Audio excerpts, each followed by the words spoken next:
James Elroy Flecker was an English poet and playwright, and as well as consular worker whose premature death at the age of 30 was described by critic Alec MacDonald as unquestionably the greatest premature loss that English literature has suffered since the death of Keats.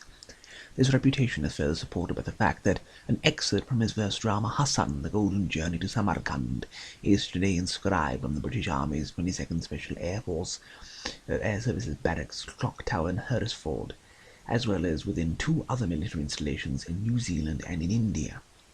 Now, the subject today is not any of his poetry, but instead a slim volume of fiction he published in 1908 called The Last Generation, A Story of the Future.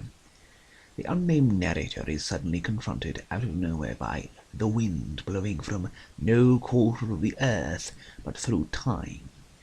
The wind offers to take the protagonist to wherever he desires to go, and he is brought to a great hall in the future where he hears the proclamation of Joshua Harris, by right of conquest and in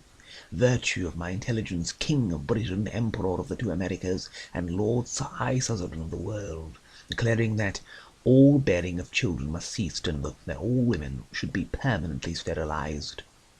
The novel goes about this in a whimsical tone at first, more like a parody, but then the years go by and the tone becomes more and more serious and grim, until it culminates in a ghastly ending which I should not like to spoil,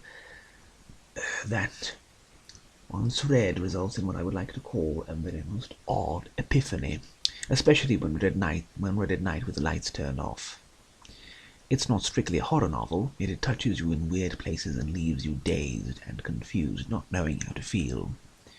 Whatever you do, I highly advise you to go out and read it. You've almost assuredly never read anything like it, that's for sure. Flecker wrote another fantastical novel,